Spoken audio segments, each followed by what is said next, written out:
السلام عليكم ورحمة الله وبركاته دمان أصحابتي دقالية وأن مانتا وحن ربا إن شاء الله دولا إرادو إن جودها أوجلو برنامج كيني أها أقوم كرولسي برنامج كان أقوم كرولسي إن شاء الله وح ديري دام كسار دونا مقال كان مانتا سيدا سؤال أو كسب سنديني مركا قف ولبا وحن كعسنا إنه كفايدستو إن شاء الله يوتيوب channel كإجلس أتين وتجمع صلاح مقال كان يديك سو جارو لايك تسارتيد channel kan aad subscribe saarato ana share gareyso insha Allah bilaad su'aal iyo waxa way waa jawaab su'aasha waxa ku xigo jawaabteeda ku xigto su'aal kastana waxay leedahay 5 second kadib waxa ku xigo jawaabta ayaa ku xigsiyo insha Allah su'aasha koowaad waxay ku leedahay sheeg duulankii uusan dhicin dagaal mar labaad hadaan ku celiyo waxay ku leedahay su'aashan sheeg duulankii uusan dhicin dagaal jawaabaha waxa waaye waa doorasho ba waa uxud ta waa tabuk ja waxa waaye al abwa haddaan ku celiyo mar labaad ba waa uxud ta tabuk ja al abwa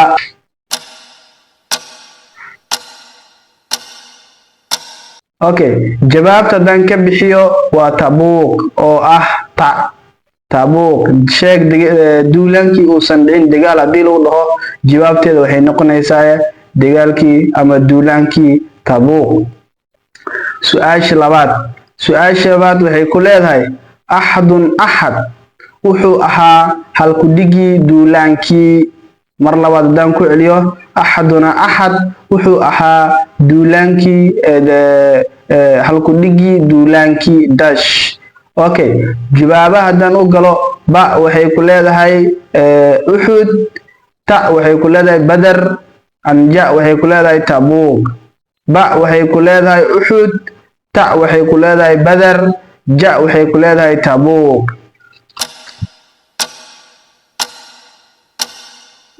okay jawaabtu saxda ah waa badar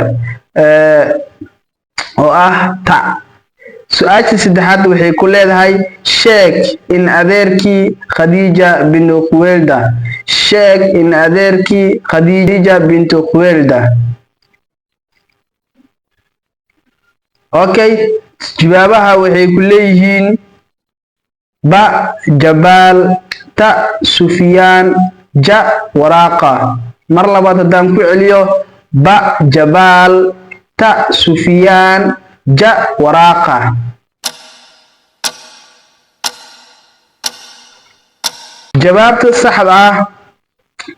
jawaabta saxda waa waraqa oo ah ja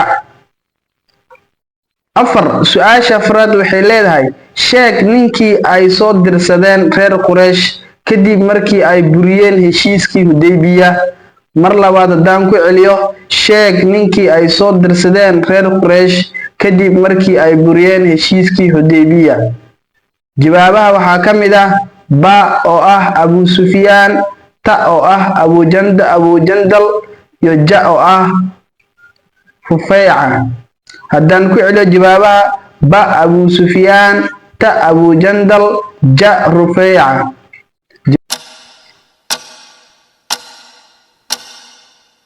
jawaabta saxda waa Abu Sufyaan oo ah ba su'aasha shanaad waxay ku leedahay sheeg saxaabigii koowaad ee maqashiyay gaalada quraanka magaalada Makka mar labaad hadaan ku celiyo sheeg saxaabigii koowaad ee maqashiyay gaalada quraanka magaalada Makka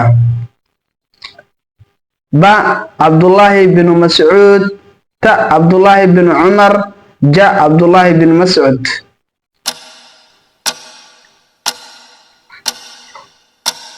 jawaabta saxda ah waa Abdullah bin Mas'ud oo ah ba su'aasha lixaad hadaan u gudbo sheeg saxaabigii koowaad ee ka gudbay badda reer Ruum mar labaad hadaan ku celiyo sheeg saxaabigii koowaad ee ka gudba badda reer Ruum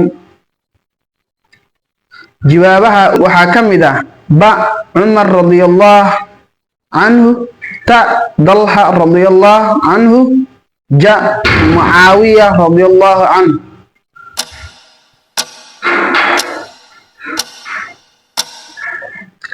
jawaabta saxda waxa waaye ومعاوية رضي الله عنه وأصحابه كوات كجدبة بدا رير روم.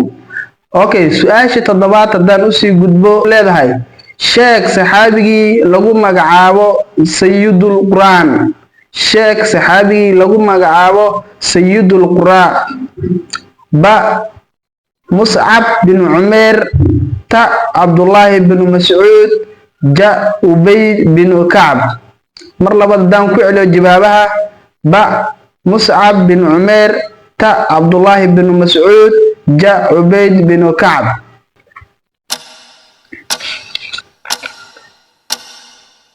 هدان كجبابه جبابة الصحراء وعبيد بن كعب.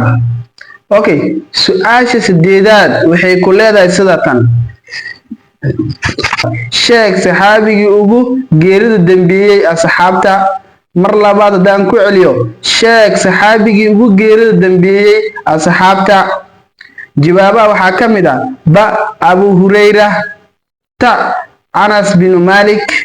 ja Sa'id bin Zubair. Sa'id bin Zubair. mar labaad daan ku celiyo ba Abu Hurayra. ta Anas bin Malik. ja Sa'id bin Zubair.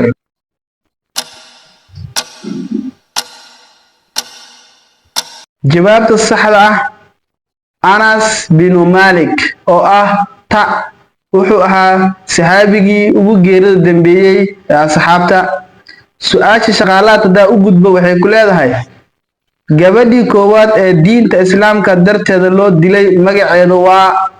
mar labaad hadaan ku celiyo gabadhii koowaad ee diinta islaamka darteeda loo dilay magaceedu waa. ba waxaa ka mid ah Salma. ta waxaa ka mid ah Sumeya. ja waxaa ka mid ah Safiya. anha waxaa ka mid ah Sauda. mar labaad hadaan ku celiyo jawaabaha ba waa Salma. ja waa Sumeya. ta waa Safiya. anha waa Suweyda.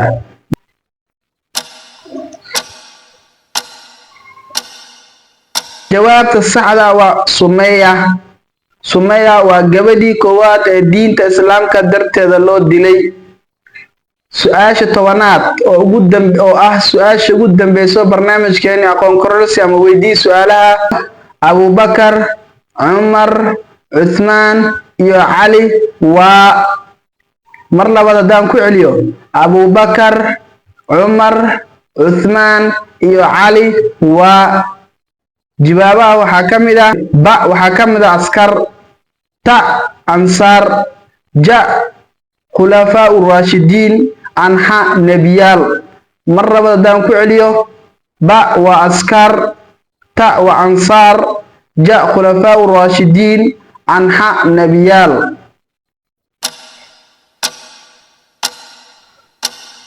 jawaabta saxda khulafaa ur-raashidiin oo ah ja. barnaamijkeeni ahaa su'aal weydiinta su'aashan ayaa ugu dambeysay. marka waxaan ka codsanayaa muuqaalka inaad sii fogeyso hadduu ilaa yiraahdo. asxaabta channelka ku cusubna waa inay subscribe saaraan, like-tana ay taabtaan, siina share gareeyaan. Thank you very much.